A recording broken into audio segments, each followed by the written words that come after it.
हमला हुआ है, युद्ध की तैयारी करो। डाको, पूरा किला हिला दो इनका।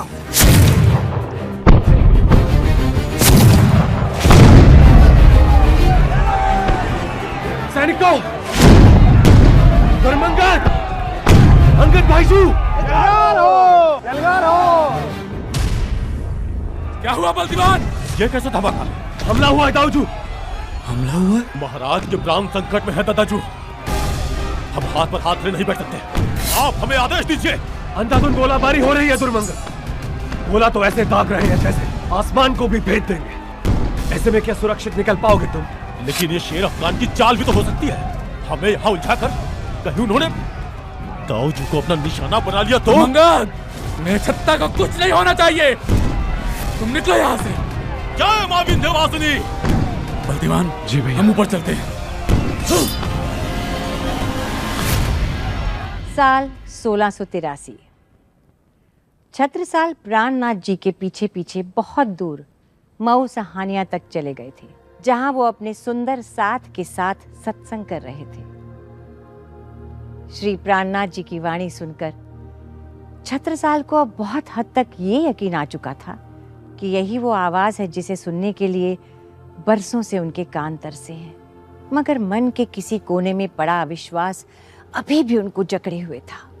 उधर पन्ना में उनकी गैर हाजिरी का फायदा उठाकर शेर अफगान ने अपनी जानलेवा तोपों का मुंह उनके महल की ओर मोड़ दिया। तोप के गोले किसी ज्वालामुखी के लावे के समान महल की दीवारों को पिघलाने लगे थे। बुंदेलखंड के सबसे सुरक्षित स्थान की दीवारें भी मुगलिया जलजले से थर्रा उठी थी।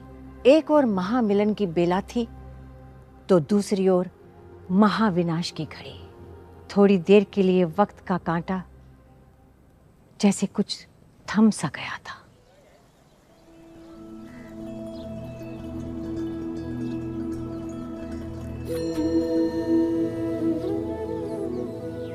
लौकिक कामनाओं से रहित, चिर अविनाशी स्वरूप वाले, आनंद से परिपूर्ण,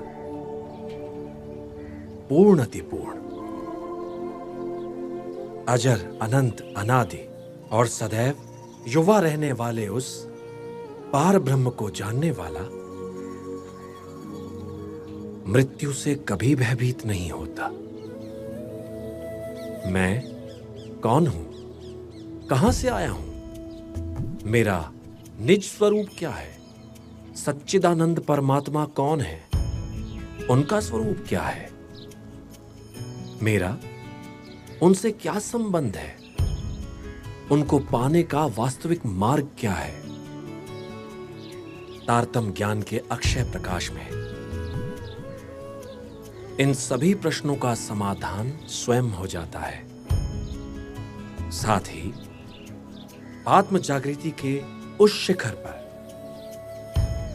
ऊंच नीच, जाति पाति, धर्मों का आपसी विरोध भी स्वयं समाप्त हो जाता है। पहले आप पहचानो रे साधु, पहले आप पहचानो, बिना आप चिन्हे पार ब्रह्म को कौन कहे मैं जानूं। छत्ता, सत्य का मार्ग कठिन अवश्य होता है, पर उस पर चलने वाले को ही लक्ष्य की प्राप्ति होती है। तुम्हारा मार्ग भी सरल नहीं है छत्रसाल, पर अपने साहस, शौर्य और बुद्धिमत्ता से तुम्हें आगे बढ़ते रहना होगा। और धीरे धीरे जितने भी लोग तुम्हारे विरुद्ध हैं, वे सभी तुम्हारे साथ हो जाएंगे और लक्ष्य प्राप्ति के इस मार्ग पर तुम सदैव मुझे अपने साथ ही पाओगे। छत्ता, ओ छत्ता,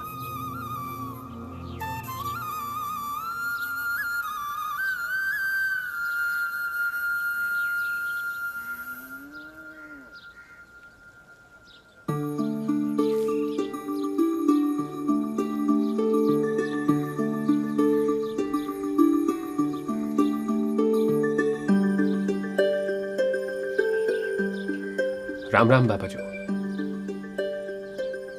राम राम। आगे आओ।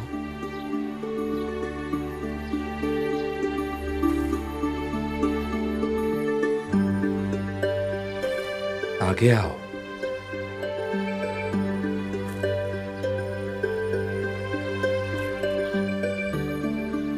और आगे आओ।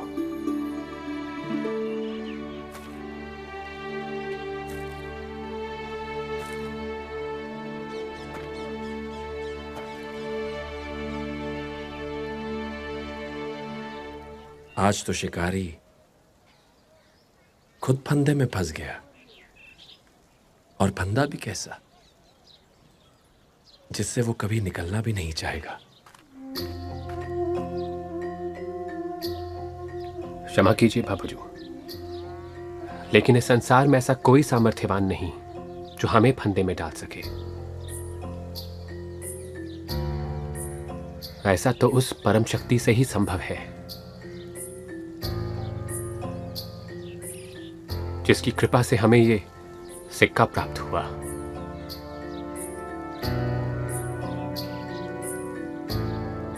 जब से हमने ये सिक्का धारण किया है, इसने हमें हर सांसारिक फंदे में फंसने से बचाया है।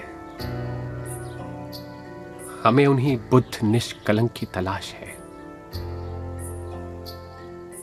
तो समझ लो, आज तुम्हारी खोज समाप्त हुई मेरे प्यारे छत्ता।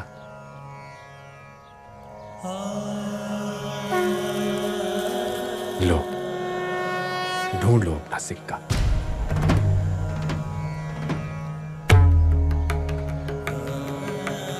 और सावधानी से इनका मिलान कर लो।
हमें क्षमा कर दीजिए प्राणनाथ जी, हमें क्षमा कर दीजिए। आज तुम्हारा 12 वर्ष का अज्ञातवास समाप्त हो गया। स्वयं को जानने की तुम्हारी यात्रा आज से आरंभ होती है छत्ता। हमें क्षमा कर दीजिए प्राणनाथ जी, क्षमा कर दीजिए।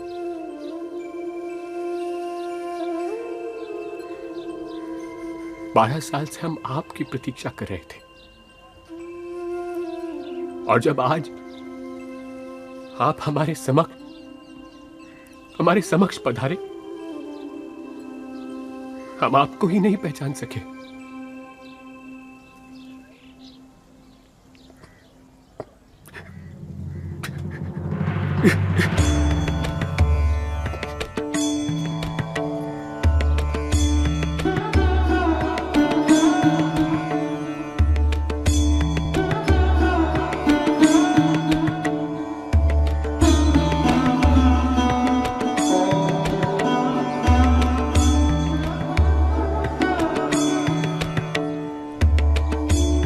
जिस तरह मैं तुम्हारे हृदय में विराजमान हूं, उसी प्रकार तुम भी मेरे हृदय में वास करते हो छत्ता। तुम खोजो रे साधु, खोज बड़ी संसार, खोजत खोजत सतगुरु पाइए, सतगुरु संग करतार।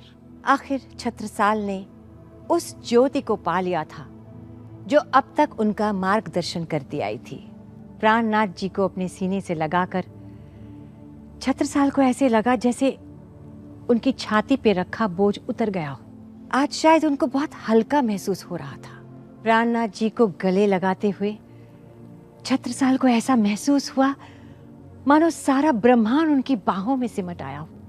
एक गुरु के एक शिष्य से मिलने की ये दुर्लभ घटना थी। सारा गांव उनके इस मधुर मिलन की घड़ी का साक्षी था।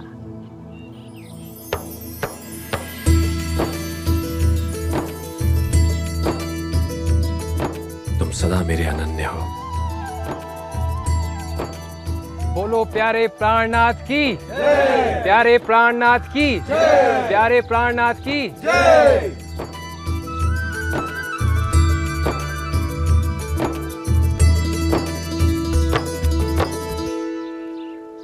छत्ता, तुम्हारे कंधों पर धर्म की रक्षा का उत्तरदायित्व भी है। तुम्हें हमारे धर्म और राष्ट्र को आतताइयों के अत्याचार से मुक्त करवाना है। जानते हैं प्राणनाथ जी, लेकिन इतनी बड़ी मुगल सेना के सामने अपनी छोटी सी सेना के साथ कब तक लड़ते रहेंगे? ये चिंता हमारे मन में अवश्य रहती है। जब तक तुम्हारा ईमान पक्का है, तुम्हारे प्रेम में सच्चाई है, विजय तुम्हारी होगी।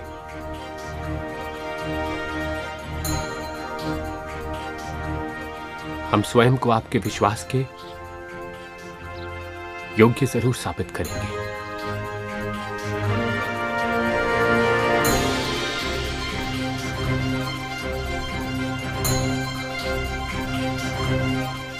दाऊजू, वो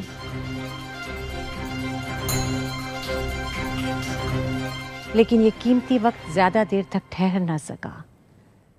एक तरफ अपने गुरु से मिलने का अप्रतिम उल्लास और दूसरी ओर क्षत्रिय कर्तव्य का बुलावा। छत्रसाल भारी मन के साथ प्राणनाथ जी का अक्षय आशीर्वाद और मन में मुगलों को धूल में मिला देने का प्रण लेकर पन्ना की ओर निकल पड़े। वैद जी! वैद जी कहाँ हुआ? वैद जी! हमें बारूद चाहिए। कहाँ है वैद जी? बारूद चाहिए हमें अभी। वैद जी तो यहाँ नहीं है दादाजू, और बारूद कक्ष से सारा बारूद गायब है। बारूद गायब है? ऐसा कैसे हो सकता है? ऐसी विकट स्थिति में वो कहाँ चले गए, और वो भी बारूद लेकर? हमारे साथ गद्दारी। दादाजू, बहेलियों का सरदार भी ऐसी स्थिति में अपने परिंदों के साथ कहीं गायब हो गया है। ये हो क्या रहा है भाईजू? हमें कुछ समझ में नहीं आ रहा। लगता है कोई बहुत बड़ी गड़बड़ी हुई है। कहीं हमारे अपने लोग ही तो नहीं बदल गए? अगर ऐसा हुआ है ना भाईजू, तो इसका सिर्फ एक ही अर्थ है कि हमारा छत्ता संकट में है।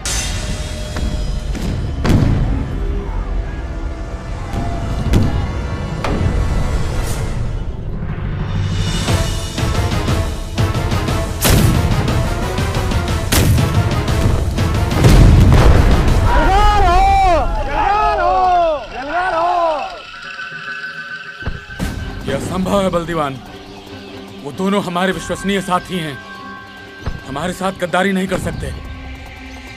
हमें भी ऐसा ही लगता है भाईजू, परंतु अगर उन्होंने हमारे साथ गद्दारी की ना, तो ईश्वर सौगंध खाकर कहते हैं भाईजू, उन दोनों का गला काट कर किले के स्तंभ पर लटका देंगे हम। हुजूर, अभी अभी खबर मिली कि बहली और वैद दुर्मंगजू के कहने पर यहाँ से उनके साथ गए। क्या? हाँ हुजूर। लेकिन दुर्मंगत तो छत्ता के पास गया था। इसका मतलब इसके पीछे हमारे छत्ता की ही कोई योजना है। योजना? ये कैसी योजना है जिसमें हम शामिल नहीं हैं? क्या उसे नहीं पता सबको साथ लेके चलने से काम आसान हो जाता है?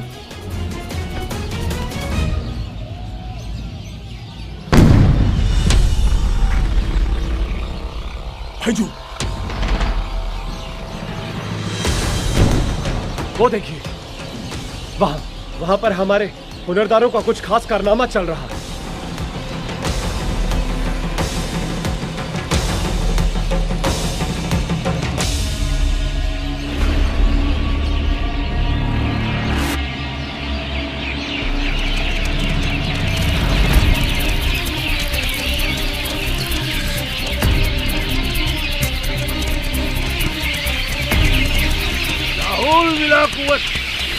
हमारे ऊपर क्या गिरा रहे हैं ये परिंदे?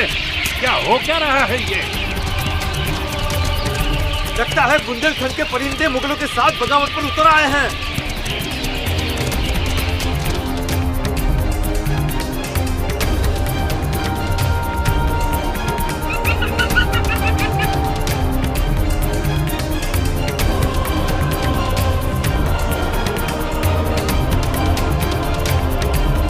रियाजू, शेर खान, धनुर्धारी सैनिकों, तुरंत अग्निबाण तैयार करो।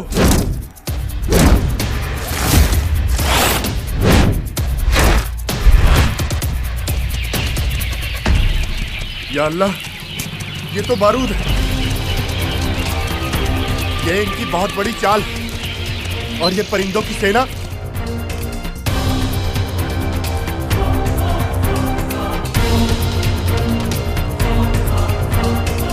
सावधान साथियों, एक साथ सब अग्नि बाणों का संधान करेंगे। आक्रमण! आक्रमण!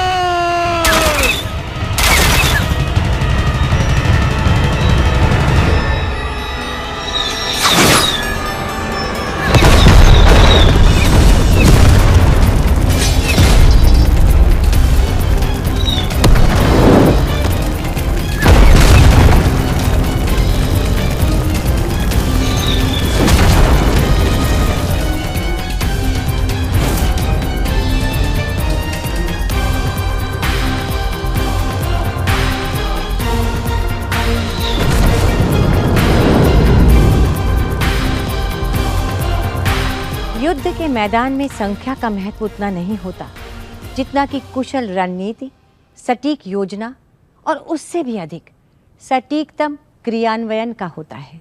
मुगल सेना गिनती में बुंदेलों से कहीं ज्यादा थी, लेकिन छत्रसाल ने अपनी कुशाग्र बुद्धि से उसे पटखनी दे दी। बुंदेलखंड में चारों ओर छत्रसाल के नाम की जय जयकार हो रही थी। ये अपनी तरह की पहली विजय थी जिसमें छत्रसाल ने अपने गढ़ में घुस आए घुसपैठियों को आमने सामने की जंग में मात दे दी थी। छत्रसाल का हौसला 7वें आसमान को छू रहा था। उन्होंने अपनी इस जबरदस्त जीत का पूरा श्रेय श्री प्राणनाथ जी और उनके आशीष को दिया। इसी के साथ उन्होंने प्राणनाथ जी को अपने महल में लाने का संकल्प किया। उन्होंने पूरे बुंदेलखंड के निवासियों को अपना घर फूलों से सजाने के लिए कहा और श्री प्राणनाथ जी का भव्य स्वागत करने की तैयारी को कहा। शायद अब बुंदेलखंड के भाग्य का पहिया सही दिशा में घूमना शुरू हो गया था। वीर छत्रसाल की, वीर छत्रसाल की, वीर छत्रसाल की। शेर अफगान के खिलाफ हमारी जीत वैजू और सरदार पहेलिया के बिना संभव नहीं थी। इसलिए हम चाहते हैं कि उन्हें भी वही सम्मान, वही आदर दिया जाए जो युद्ध से जीत कर लौटने वाले एक योद्धा को मिलता है। वैजू और सरदार पहेलिया की, वैजू और सरदार पहेलिया की, वैजू और सरदार पहेलिया की। क्षमा चाहते हैं वैद जी, क्षमा चाहते हैं सरदार मित्र। क्रोध में आने के कारण हमने कसम खा ली थी कि अगर आप लोगों ने हमारे साथ गद्दारी की तो आप दोनों का सर काट कर किले के स्तंभ पर लटका देंगे।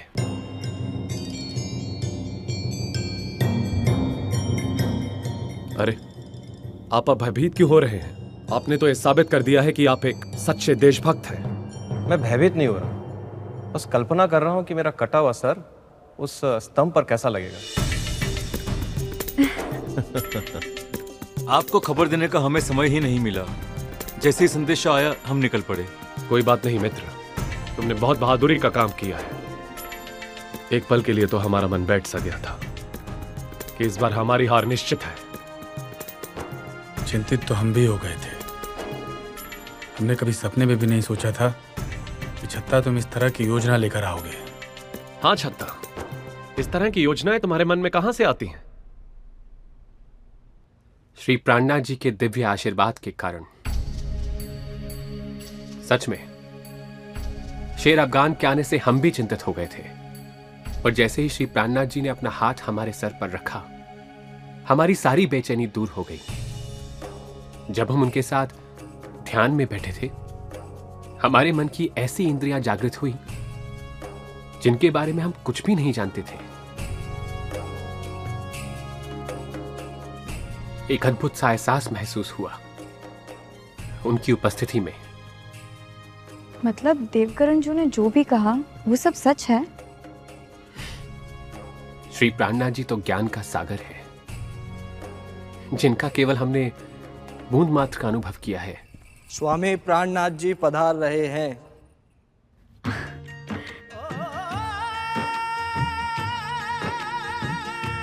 आप उनके स्वागत की तैयारी कीजिए। जी। प्यारे प्राणनाथ की जय, प्यारे प्राणनाथ की जय, प्यारे प्राणनाथ की जय, प्यारे प्राणनाथ की जय,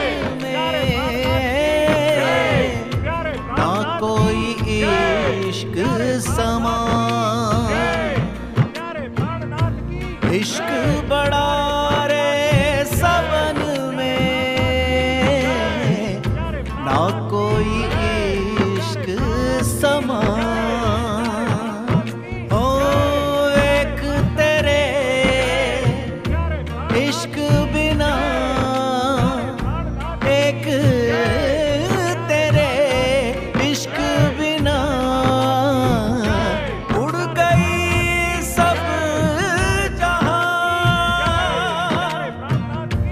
उड़ गई सब जहां। इश्क इश्क है, इश्क इश्क ये, इश्क इश्क है, इश्क इश्क, इश्क इश्क है, इश्क इश्क ये, इश्क इश्क है, इश्क। तुम आए सब आइया, दुख गया सब दूर। आखिरकार वो दिन आ गया जब महामती श्री प्राणनाथ जी का पन्ना आगमन हुआ। छत्रसाल खुद उनकी पालकी को कंधा देकर महल में लाए। यही तो हमारी भारतीय परंपरा हमें सिखाती है कि गुरु का आदर स्वयं के मान से सदैव ऊपर होता है। छत्रसाल ने तो सिर्फ उनकी पालकी उठाई थी, बदले में प्राणनाथ जी ने तो उनके सारे दुख, सारी चिंता, सारे कष्टों को अपने कंधे पर उठा लिया था। ये क्या कर रहे हो छत्ता? जो बुंदेली शीश आज तक मुगलों के समक्ष नहीं झुका, वो एक आम स्वामी के सामने। ये कोई आम व्यक्ति नहीं, स्वयं पूर्ण ब्रह्म है। पूर्ण ब्रह्म, ब्रह्म से न्यारे, आनंद अखंड अपारे, शिव संकादिक आदि किंचित, शेष न पावे पारे। अगम जानी के निगम कहावे, खोजी खोजी पछिहारे। जानी के मूल धन अंगना अपनी, सो घर आए हमारे।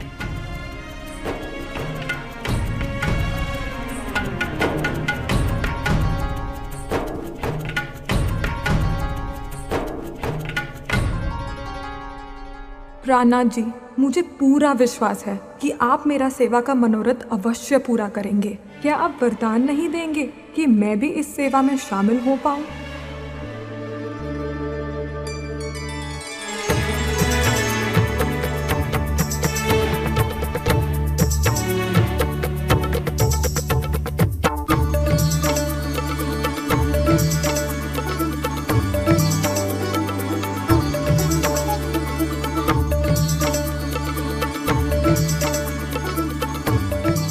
छत्रसाल ने उनके सम्मान में अपनी पगड़ी बिछाकर कालीन यानी बिछावन बिछाया। जब आप अपने गुरु के समक्ष अपनी पगड़ी यानी अभिमान को चढ़ा देते हैं, तो हम अपने आप को पूरी तरह उन्हें समर्पित कर देते हैं, क्योंकि बिना संपूर्ण समर्पण के गुरु आपको सही रास्ता नहीं दिखा सकते। श्री प्राणनाथ जी के कदम पड़ते ही सारा महल दिव्य स्पंदनों से भर गया था। एक नई ऊर्जा का संचार हो गया था सभी के शरीरों में। सब में उनका स्वागत करने की होड़ लग गई थी।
यहाँ पर एक और बड़ी प्यारी सी घटना का जिक्र करना चाहूंगी।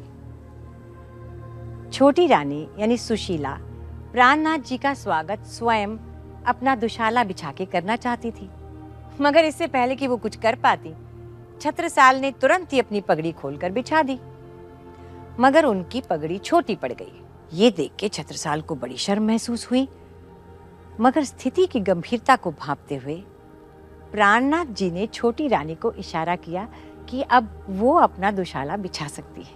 छोटी रानी इस आदेश को पाकर अत्यंत प्रसन्न हुई और उनके दुशाला बिछाने के बाद ही स्वागत कार्यक्रम पूर्ण हो सका।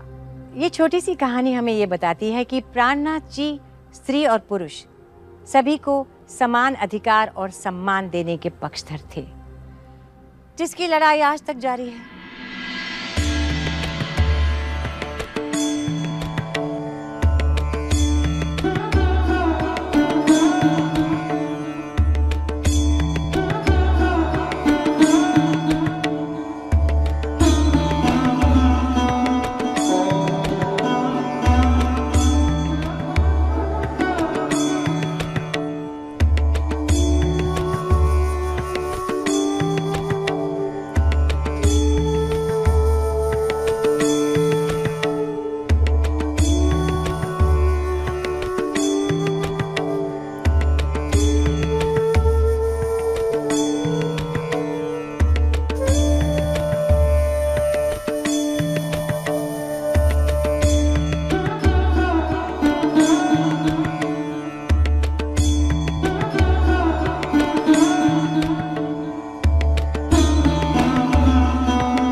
श्री प्राणनाथ निज मूल पति श्री मिहिर राज शुभ नाम, तेज कुंवरी श्यामा युगल को पल पल करूं प्रणाम।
ये धामधनी की मेहर से सजा हुआ राजमुकुट है।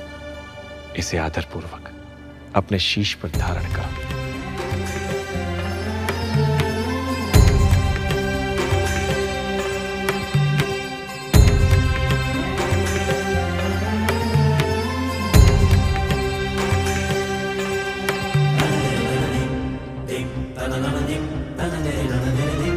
अब ये केवल तुम्हारी पगड़ी नहीं रही, तुम्हारा राजमुकुट है।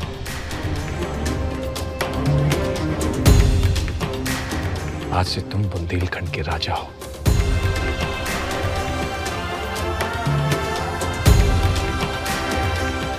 देखो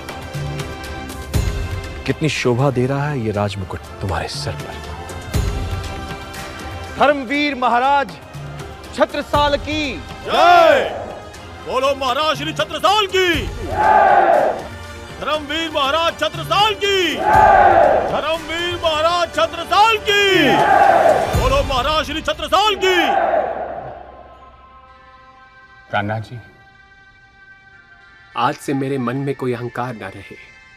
यही आपके स्वागत में मेरा सच्चा टीका है। आपके चरणों में मेरा पावड़ा और न्यौछावर है। मैं आपका छत्ता आपके चरणों में बार बार बलिहारी हूं। मैं राजा नहीं, राजा तो हमेशा आप ही रहेंगे। मैं केवल आपका दीवान हूं और दीवान बनकर इस प्रजा की रक्षा करना चाहता हूं।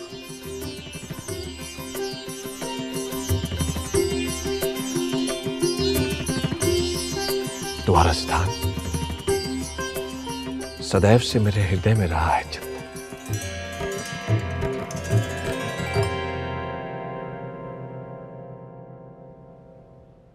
आपका स्नेह, आपकी मेहर बुंदेली जमीन पर बरस रही है और इससे हम सब धन्य हैं। लेकिन युद्धों का ये दुखद सिलसिला कब समाप्त होगा? क्या यही मेरे जीवन का उद्देश्य है? जन कल्याण का उपाय मैं कब और कैसे करूंगा? तुम्हारी आध्यात्मिक साधना की उत्सुकता को मैं समझता हूं चिंता। सुख दुख के उतार चढ़ाव को आध्यात्मिक उन्नति का अवसर ही समझो। और रही बात तुम्हारे दुखी होने की, तो आत्मस्वरूप की विस्मृति ही दुख का मूल कारण होता है। परमात्मा कभी दुख नहीं देते, वे तो अखंड सुख के सागर हैं। दुख मन की उपज है, आत्मा की नहीं। स्वामी जी, दुख में सुख का अनुभव करने की सद्बुद्धि कैसे प्राप्त कर सकते हैं? आत्मज्ञान हृदय में परमात्मा के प्रति प्रेम उत्पन्न करता है। प्रेम की यह अवस्था भयमुक्त होती है और यही सुख की चाबी है।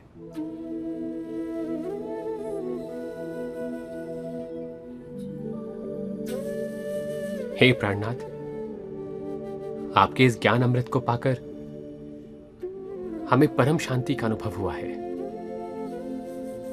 आपकी छत्र छाया में हम लौकिक कर्तव्यों के साथ साथ आत्मोन्नति का उपाय भी करते रहेंगे।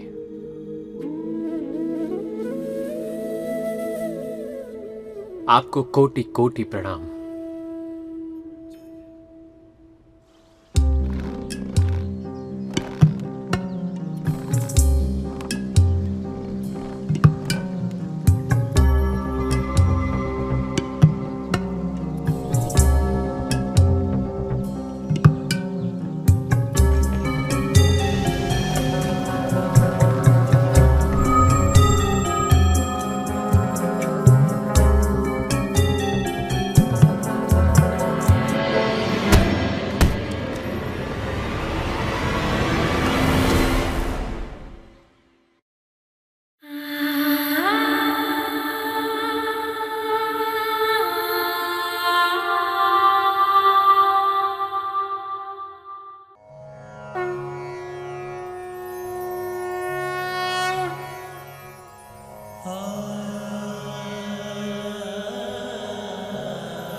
कारज